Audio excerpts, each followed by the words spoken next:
ఖమ్మం నగరం దినదినాభివృద్ధి చెందుతుంది. ఇప్పటికే అటు ఆంధ్ర నుంచి ఇటు వరంగల్, కోదాడ, నల్గొండ జిల్లాల నుంచి ఇక్కడి ఖమ్మంకి అనేక మంది వచ్చి చేరుతున్నారు.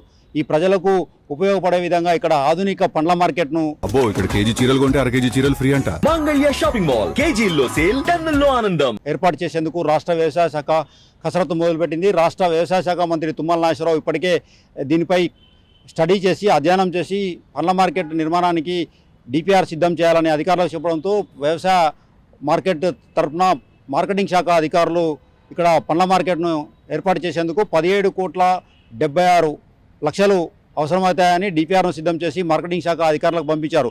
రానున్న రోజుల్లో ఇక్కడ ఆధునిక పండ్ల మార్కెట్ ఏర్పడితే ఇటు ప్రజలకు అటు హోల్సేల్ 44 మంది హోల్సేల్ వ్యాపారులు ఉన్నారు. వారికి కూడా ఈ పండ్ల మార్కెట్ ఎంతగానో ఉపయోగపడనుంది. ఖమ్మం జిల్లాలోని అశ్వారావుపేటతో పాటు మదిరా, వైరా, సత్తుపల్లి, కొత్తగూడెంతో పాటు పాలేరు నియోజకవర్గాల్లో అన్ని పండ్ల తోటలు ఉన్నాయి. జామ, మామిడి, బొప్పాయి లాంటి పండ్ల తోటలు ఉన్నాయి. ఈ పండ్లన్నిటికీ ఎగుమతి చేసేందుకు ఇక్కడ పండ్ల మార్కెట్ ఎంతగానో ఉపయోగపడనుంది.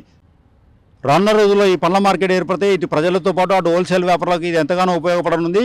ఇటు ఖానాపురం హవేలీలోని విధి వ్యాపారుల ప్రాంగణం వద్ద 17.76 కోట్లతో దీన్ని నిర్మించేందుకు 2.30 ఎకరాలను ఇప్పటికే సేకరించి సిద్ధం చేశారు.